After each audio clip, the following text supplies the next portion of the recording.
Alors je tourne cette vidéo pour répondre à une de vos questions. D'ailleurs j'ai bien envie de développer ce format de réponse à vos questions. Donc n'hésitez pas sous cette vidéo à me poser vos questions.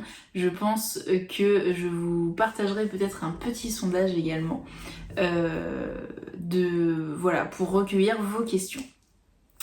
La question est la suivante. Donc j'ai reçu un email de Nathalie qui me demandait s'il fallait s'il fallait absolument connaître ses ancêtres pour pouvoir travailler sur les mémoires transgénérationnelles de sa famille.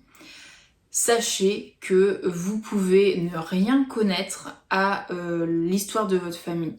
Vous pouvez même être un enfant adopté. Ça ne veut pas dire que vous n'aurez pas de mémoire transgénérationnelle, bien au contraire, vous héritez en tant qu'enfant adopté des mémoires transgénérationnelles de votre famille d'adoption, en tout cas des personnes qui vous ont élevé. Donc c'est très important de bien prendre ça en compte. Vous ne faites pas partie des chanceux qui n'auraient pas de mémoire transgénérationnelle à travailler, malheureusement. Désolée pour vous, mais tout le monde en a et tout le monde est confronté à un moment ou à un autre dans sa vie à un schéma transgénérationnel qu'il faut nettoyer. Que vous en ayez conscience ou non. Certaines personnes réussissent à libérer du transgénérationnel sans en avoir conscience. Et parfois ce sont des schémas un peu plus costauds, un peu plus durs et donc là qui nécessitent des rituels particuliers pour être nettoyés. Ce que je vous propose du coup dans la formation, je vous mettrai le lien juste en dessous, donc c'est une formation spéciale karma familial pour vous libérer des mémoires de vos ancêtres et enfin vivre une vie épanouie et avoir vraiment une méthode quand ces schémas se présentent à vous. Donc pour répondre à Nathalie, pas besoin de connaître l'histoire familiale parce que la vie est bien faite et le hasard n'existe pas. À partir du moment où vous sentez que vous vivez un schéma dans votre vie et que vous soupçonnez que c'est une mémoire transgénérationnelle et que vous commencez à vous intéresser au sujet des mémoires transgénérationnelles, la vie va faire en sorte que on vous amène des informations qui vont être utiles pour votre nettoyage transgénérationnel. Donc vous allez rencontrer des personnes qui vont vous mettre la puce à l'oreille, peut-être que vos parents ou vos proches vont vous parler de vos ancêtres sans que vous ayez rien demandé. Et du coup, eh bien, des informations vont surgir comme ça de nulle part.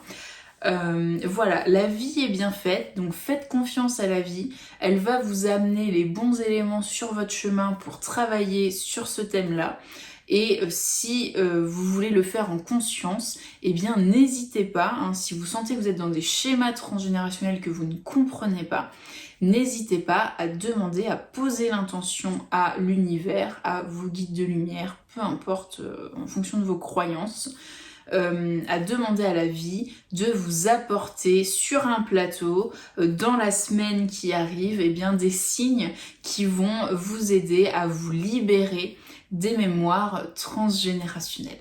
Je vous assure que si vous demandez avec intention et que vous donnez un laps de temps, la vie va vous répondre, c'est sûr.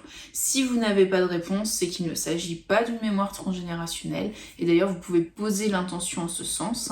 Si j'ai une réponse dans les 7 jours, envoyez-moi des signes. Si je n'ai pas de réponse, je considère que ce n'est pas une mémoire transgénérationnelle.